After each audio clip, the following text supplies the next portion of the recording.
Hey guys, welcome to RenderRides. Today's video is going to be a bit different than my usual breakdown videos, as today I'm going to be discussing why post-processing is probably the most important part when you work on a render, be it realistic or stylized. If you watch any of my scene tutorials, you'll find that my final image almost always looks a little different than the render which comes out of Blender. I feel like you're extremely limited with what you're able to achieve when you're not utilizing the tools available to fine-tune your image and truly make it your own. There are a lot of people who think that post-processing is cheating and that your ability to make a render look perfect right out the bat is the only determinant of your creative skills. But what you do after you hit the render button can be just as crucial as any other part in the workflow. So what exactly makes it so important? Let's find it out.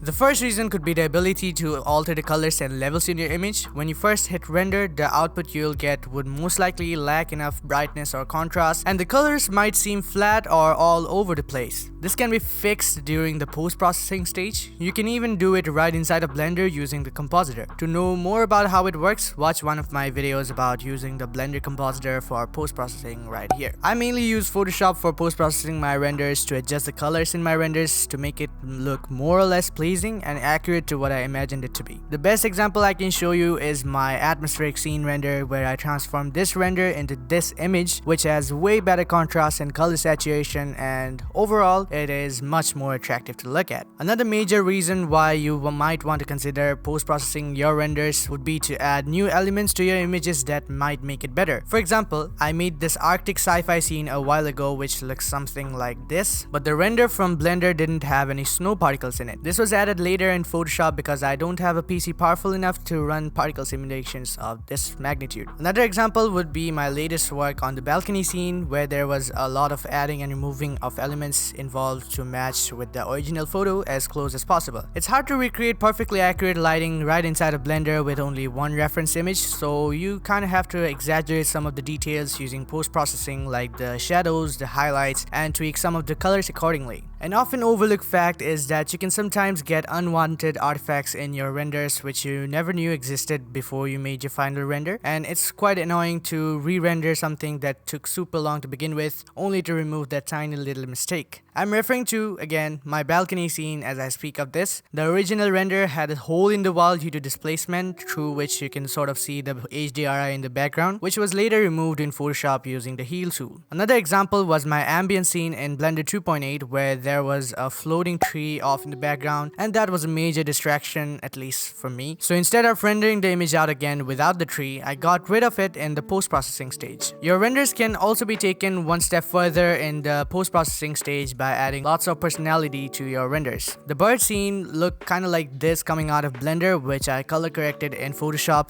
took that photo and added sunbeams and glow effect in the Blender compositor, brought it into Photoshop again and overlaid it with particles, dust, and scratches. This, when done in small doses, helps to add a lot of atmosphere to your renders and also adds a bit of a personal touch to your scenes, because the way you composite your images will be different from how I do it. These are enough reasons to start fine-tuning your renders to make them even better. This is not to be confused with the fact that you can't take a garbage render and turn it into something spectacular. Post-processing is important, but it always comes after you have done everything you could do best while making your scene. But it also isn't something to be overlooked, because you might think that your scene looks just perfect, but then you change this slider and everything is just beautiful. So yeah, that's it for this little video. I hope you found something valuable in this and that I was able to show a contrasted opinion if you thought that post-processing wasn't useful before. If you liked this video, then you can show your appreciation by liking and subscribing. Comment down below if you have any questions or suggestions. If you're interested to support the channel directly and have the means to, then consider checking out my Patreon page. I'd also like to take this time to thank my patrons Trelligan and Chris Leon, all the people who bought my products, and also thank you guys for making it till this point. And if you're interested, you can check out the description for links to resources and my social media links. Thanks a lot for watching, and I'll catch you guys in the next video, which is actually coming out pretty soon.